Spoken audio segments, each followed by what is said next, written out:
Rise and grind, webheads. It's the day we've all been waiting for. The second coming has finally arrived. It's Madam Web Day. He was in the Amazon with my mom when she was researching spiders right before she died. To start the day, I make myself a hearty pre-workout breakfast, hit the gym for an hour. Gotta look your best for Mommy Web, am I right? I dress up in some thematically appropriate attire and I head to my friend E's place where we make a proper breakfast for ourselves. After some shenanigans, we get on the bus and we head to the cinema where we will sit down and watch Madam Web. Yeah. Wait, cut that part out. Now, Luca, you're probably thinking to yourself, what does any of this information have to do with whether I should spend my hard-earned money to watch this movie? Nothing.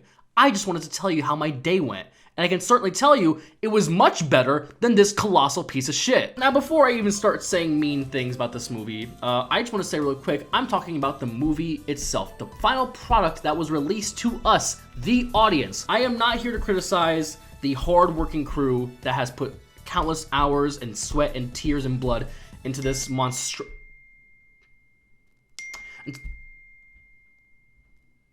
monstrosity of a movie. Listen, I may not have worked on like a big studio film set or even a big film set in general, but I have worked on film sets and I understand how hard it is to make movies. I understand that there's so much time and process and work that goes into making one of these things. Having a movie made, period, is a miracle in and of itself. I don't think that people understand how hard it is to even get one made, to even get one into the production stage of things, to get one greenlit. It's really hard. I get that. But with art, everything is up for critique.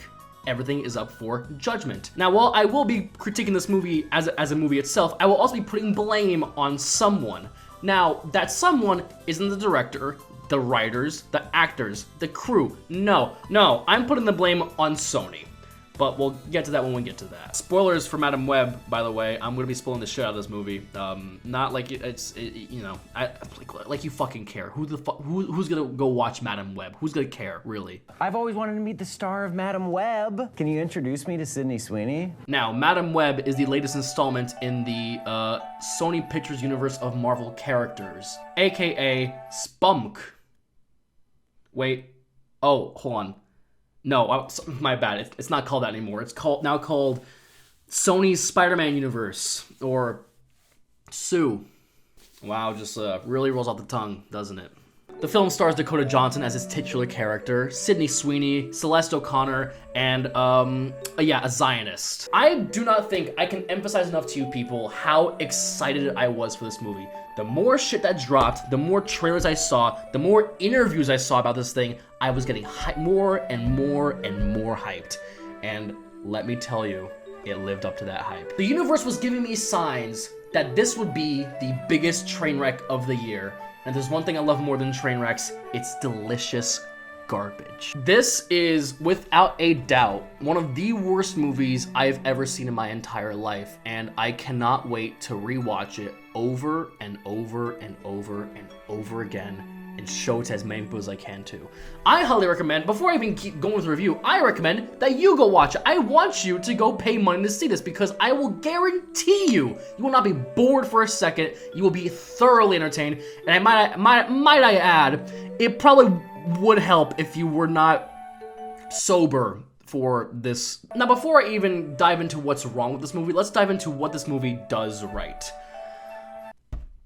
The actual superhero and supervillain costumes look really cool in this. I cannot lie, they look dope as hell. Especially Sydney Sweeney's costume. It was just ripped straight from the comics. It's gorgeous. I love it. It's a damn shame though because they're only in it for a total of like 2 minutes throughout the movie. Like each costume gets like 2 minutes of screen time. It's for the superheroes, I mean, like Madam Web and the three other girls. They spend most of the movie out of costume. They only get their costume for at least 2 minutes total in this hour 43-minute movie.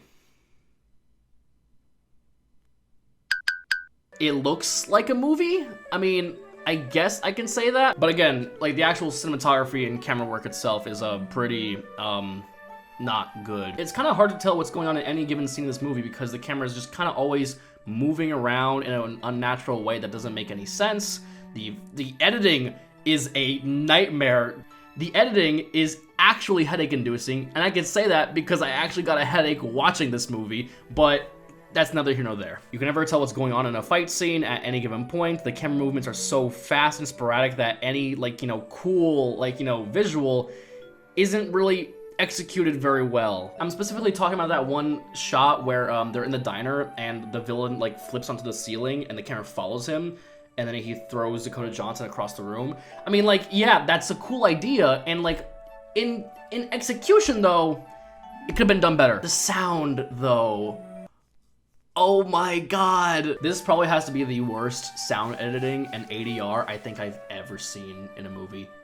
Ever. I am not kidding when I say I am 100% convinced that every single line that comes from the villain, every single line out of Tahar Rahim's mouth is dubbed.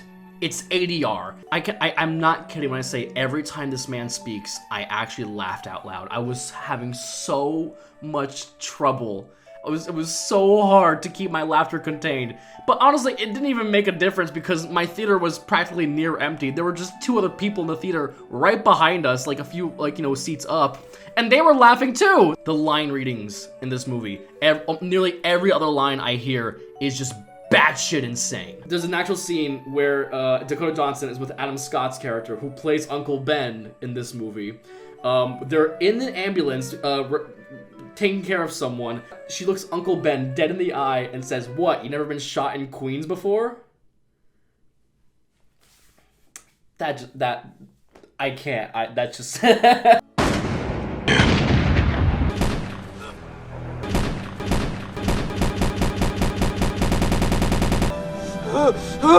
Dakota Johnson is, I think, the best part about this movie. She carries herself in this movie in a way that makes it so abundantly clear that she did not give a fuck about this movie in the slightest. She knew it was bad from the beginning. You can tell she feels this way just by watching her interviews for this movie. I have a new movie coming out. It's called Madam Web. It is in the Marvel Universe, and it also stars Sydney Sweeney. So it's kind of like if AI generated your boyfriend's perfect movie. From what you read and you signed on for Madam Web to what we see on screen, was there a lot of changes or not so much? There were drastic changes. Can you name the 3 Spider-Man Tom Holland movies? Yeah. Spider-Man, here he comes. Here he comes, yes. That's number 1. Yep. Spider-Man, and he's back. And the other one, the last one is the Goblet of Spider-Man. Your vacation. Harry, Spider-Man, and the Goblet of Man. I can't even find the words to describe how, like, it is she's delivering these lines. The best way to do it is just to show you. Okay, I hope you're good at catching squirrels. Games.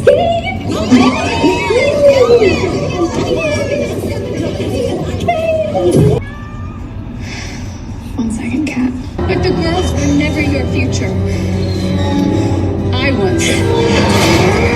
Yeah, that line, that last one I just showed you, that's my favorite line in the whole movie. I was cackling like a little goblin when I heard that for the first time. Sydney Sweeney doesn't really do much in this movie. Neither does do any of the other girls. They're just there. Yeah, the villain makes 0 sense. The story is convoluted as hell. The writing is absolutely atrocious, and I can just only assume that's because of the tumultuous amount of rewrites that this movie went through. The third act of the movie is like the ugliest, most anticlimactic final act I've ever seen, I think. It's just a bunch of mishmash cuts that don't go well together, that is like very hard to follow. The movie ends with Dakota Johnson figuring out her powers, and like basically she needs to be in multiple places at once, so she just like astral projects 3 versions of herself to like help the other girls. Then the villain gets crushed by a giant S from a Pepsi sign, and then the movie ends. Great job, Sony. You keep knocking it out of the park with these movies. It just makes me wonder, who was this movie for? Besides me, that is. Because at least with the Venom movies, people they're not good movies either, but people went to see them because it's Venom, aka Spider-Man's most recognizable villain, aka a character that people actually have attachment to. Who the fuck is gonna see a Morbius movie? Who the fuck is gonna see a Madam Web movie? Who the fuck is gonna see a Kraven the Hunter movie? Again, the only people who's gonna see these movies are nerds like me who know these characters and know that these movies are gonna be bad because Sony has no idea what the fuck they're doing for their live action movies. Okay, alright, I gotta stand up for a second. Oh god. I don't understand. Sony has it on lock with their Spider-Verse movies, like literal masterpieces of movies, and then they can't get their shit together for a live action movie. That makes zero sense to me. In term, like, I just feel like the way this movie was made, the way it was written, the way it was, like, directed, no shade to the director, but it feels like it was made in an assembly line. It feels like an AI product. It feels like you took this director who has made other works before, who has made good works before, and just plucked them in there just so you can mold them to do whatever you wanted to make them do for your movie. So it could just be another run-of-the-mill, soulless, cash grab, just most inoffensive movie you could possibly make just to make a quick buck. I also just feel really bad for S.J. Clarkson, the director of this movie. This is her first feature-length film that she's ever made. This is her directorial debut as a movie maker. And yeah, not the best first impression. But I can't even put that blame on her because she has proven herself to be a good director. She has directed the first 2 episodes of Jessica Jones and the first 2 episodes of The Defenders. And let me tell you, those first 2 episodes of both of those shows are really good. She directed this scene with Matt Murdock. Like, that's good shit. She clearly knows what she's doing. Now, I won't delve into, like, you know, the intricacies of how the studio system works and how they just love to strip their creatives of their creative freedom and just make them do whatever they feel like they want to do. If you want to watch a video like that, I recommend you watch Chris Stuckman's video on Madam Web, where he actually goes into a detailed conversation about the studio system and how ultimately things need to change, right? It's a great video. I highly recommend you watch it. It's very insightful. It's worth a watch. I just cannot understand how you guys can make the Spider-Verse movies 2 of the greatest animated movies ever made and soon to be the greatest animated trilogy of all time, and then turn around and make shit like this. These people have talent. Sony just likes to strip that talent away from them and then force them to make god-awful shit like this. That can't be, you know, the standard anymore. We can't keep doing this. We can't keep making movies. We can't keep doing this to direct creatives. We can't keep making movies like this. I would like for movies like this to exist. I love a good cringe fest. I love a good so bad it's good movie. But like, I don't know. I mean, but what do I know? I'm just a filmmaker in college trying to, like, you know, make a movie of my own. But yeah, that's about it. I hope you guys watch the movie yourselves. Again, I really highly recommend you guys watch it. It's a great time. Watch it with a buddy. Get drunk, get high, get something. I don't know, just like or go sober. Again, you're gonna have a great time regardless because this is truly one of the funniest, most entertaining movies I've seen all year. But yeah, that's about it. Thanks for chatting with me. Thanks for you know, hanging out, talking about this movie with me. And I hope you guys have a great day. I'll see you around.